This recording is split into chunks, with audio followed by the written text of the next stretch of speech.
වෙන පූසෙක් ඉන්න ගෙදරක නම් මේ වගේ දෙයක් කරන්න පුළුවන් වෙයිද බලන්නකෝ. දැන් නම් මේ කුරුළු පැටවු ටික ලොකු වෙලා පියඹලා ගිහිල්ලත් ඉවරයි.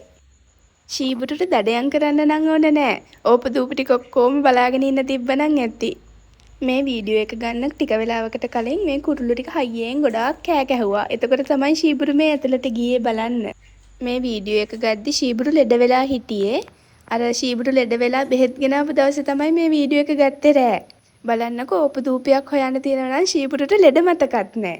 ඔයා බය කරන්න එපා කුරුළු පැටවු ටික හොඳද ෂීබු? ඔයා හොඳ හින්දා තමයි කූඩුව එතන හදලා තියෙන්නේ. දැන් අම්මයි තාත්තයි දෙන්නම ඇවිල්ලා.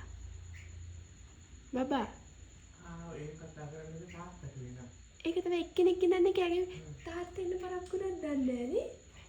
ඔව්වනේ. ගොඩක් කෑ ගැහුවනේ. එක්කෙනෙක් ගිහින් මොනවද ගෙනාලා දුන්න කොට. අර ඉස්ස තොම්බට ඉන්නේ ඒක පැද්දෙනවා.